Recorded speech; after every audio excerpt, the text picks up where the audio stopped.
split ends mo nasa gitna. Dulo nga dapat yung kaya split ends, di ba?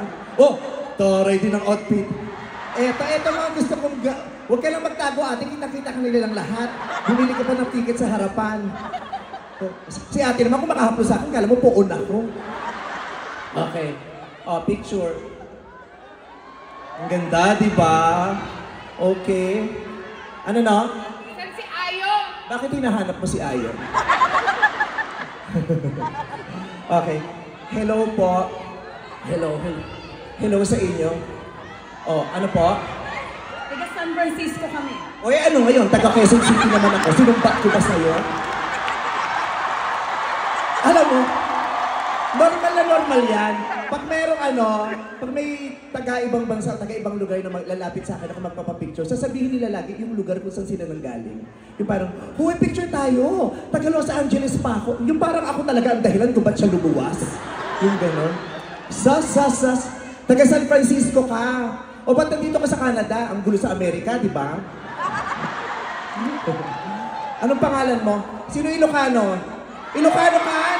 Ay! Ilocano kan. Anyanagan mo? Tina! Dia! Dina, kinam, nagpintas ka. Oh. Diba? Ano po? Ano? Mario Breno, graduate ako. Graduate po kayo? Ba't mukha kayo walang pinag-aralan? Talaga, doon din po ako graduate sa public school na yun. Ganda ni Mother. Ano pong name nyo? Oh my gosh. Pangalan mo, oh my gosh? Evelyn! Kung baka oh my gosh, ito kala mo virgin pa. Oh my gosh. Ate Evelyn! Dito ka sa Canada din? Kasi may taga San Francisco. Taga saan ka? Canada. Grabe. Iba-ibang accent dito, no? Yung iba, more than 10 years. Ito man, Canada. Where in Canada are you from, ma'am? Surigao? Taga-Surigao ka lang pala, mother. Taga-Surigao ka lang pala, feathers ka pa ng ganyan. Wow.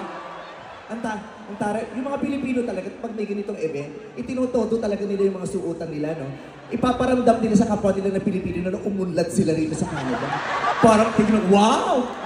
Pota, mas makintab ka pa sa akin. Sana ikaw nag-perform ako nanood. Diyos ko, mas makintab ka pa. Hiyang-hiya sa'yo yung Santo Niño dun sa altar. Si Ate Evelyn, saan ka sa Maynila na sa Pilipinas nakatira? Sa Diliman, Quezon City. Sa Diliman, Quezon City. Sa Barrio Obrero. Opo, nasabi niyo na yun, kailangan paulit-ulit pa tayo.